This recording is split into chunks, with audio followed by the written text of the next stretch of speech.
คงคุณค่าสารอาหารครบถ้วนครับอร่อย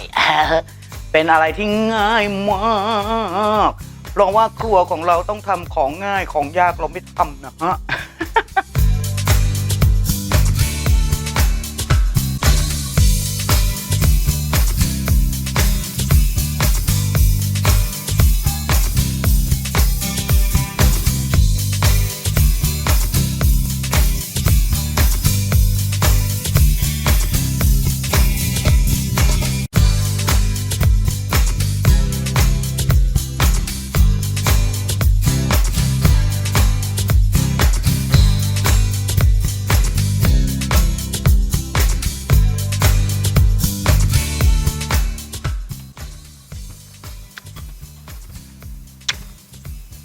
ต้องลองแล้วบอกเลยว่าต้องลองแล้วง่ายโคตรสวัสดีค่ะ Make it easy กลับมาอีกแล้วนะครับก็มาเจอกันทุกๆวันศุกร์อย่างเงี้ยตั้งโปรแกรมไว้เป็นวันศุกร์นะฮะรายการนี้เป็นรายการง่ายๆนะครับแล้วก็นำเสนอเมนูที่ค่อนข้างจะพื้นที่ทำได้ในบ้านทุกบ้านในพื้นที่ทุกพื้นที่นะครับเอามาทำให้ดูเพราะว่าเรามีซอสที่เป็นส่วนผสมนะไม่ว่าจะเป็นโขลกสามเกลอปลาอะไรทั้งหลายแหละเนี่ยจากบริษัทน้องพรนะก็แค่อยากจะบอกว่ามันง่ายเพราะว่าเขาเรียกว่าเครื่องปรุงตั้งต้นมันอร่อยอยู่แล้วดังนั้นทำอะไรก็ดูง่ายไปหมดครับวันนี้มาในเมนูที่เกี่ยวกับเรื่องของเส้นนะตอนนี้เนี่ยมะละกอก็แพงเนาะ ผักก็แพงนะฮะเนื้อสัตว์ก็แพงไปหมดเลยนะเส้นหมี่นะครับก็เริ่มจะแพงแล้วแต่ว่ามันเป็นสิ่งที่มันซื้อมาแล้วมันเก็บไว้ได้นานนะฮะดังนั้นก็เอามาทำทานอยากกินยำขนมจีนแต่บางคนเนี่ยพอกินขนมจีนแล้วก็ท้องเสียเขาเรียกว่ากินของหมักไม่ได้เส้นขนมจีนสดๆมันจะเป็นเส้นที่หมักมาเนาะ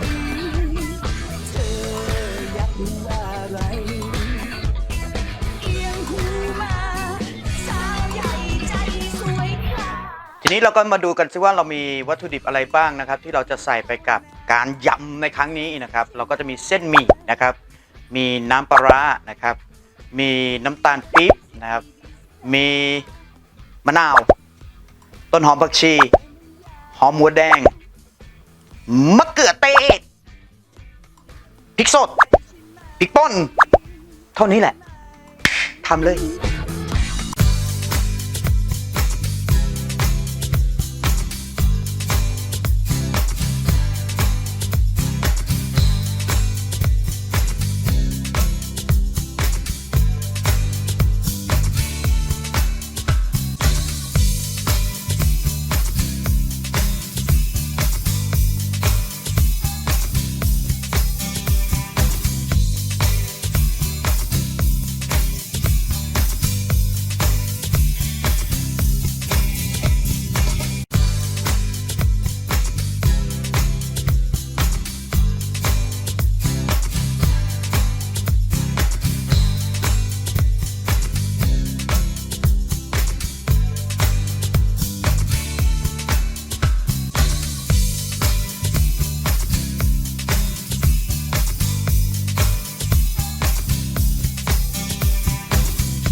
เสร็จแล้วเรียบร้อยนะครับง่ายสุดๆนะเตรียมเส้นต้มให้เรียบร้อยนะครับ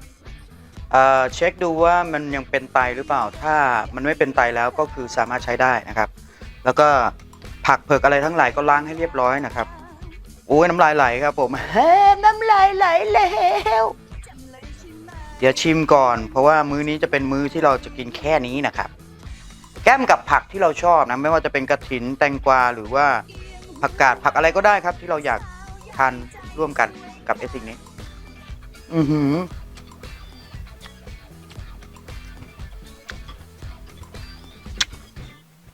ต้องลองแล้วบอกเลยว่าต้องลองแล้วง่ายโคตรเดี๋ยวจะไปนั่งทานให้เรียบร้อยเลยนะเอาให้หมดเลยนะครับคือเส้นหมี่ที่เราใช้เนี่ยเป็นเส้นหมี่ข้าวกล้องด้วยนะแล้วก็อุดมไปด้วยผักนะครับเดี๋ยวเราจะมีใครอยากจะมีโปรตีนเพิ่มเข้าไปในมื้อนี้ก็สามารถใช้ไข่ต้มก็ได้หรือว่าจะเป็น เนื้อปลาหรือว่าจะเป็นเนื้อไก่ย่างไก่ทอดได้หมดหมูทอดได้หมดเลยครับเพิ่มโปรตีนเข้าไปก็จะสามารถคงคุณค่าสารอาหารครบถ้วนครับอร่อยเป็นอะไรที่ง่ายมากเพราะว่าครัวของเราต้องทำของง่ายของยากเราไม่ทำนะฮะ ขอบคุณมากที่แวะเวียนมาชมนะครับเมนูง่ายๆแบบนี้มีหลายๆคนเขียนเข้ามาบอกว่าเอาง่ายเข้าไปอีกง่ายเข้าไปอีกเนี่ยโคตรง่ายเลยนะครับขอบคุณมากที่ตามชมแล้วขอให้พระเจ้าอวยพรทุกท่านให้มีสุขภาพแข็งแรงนะครับ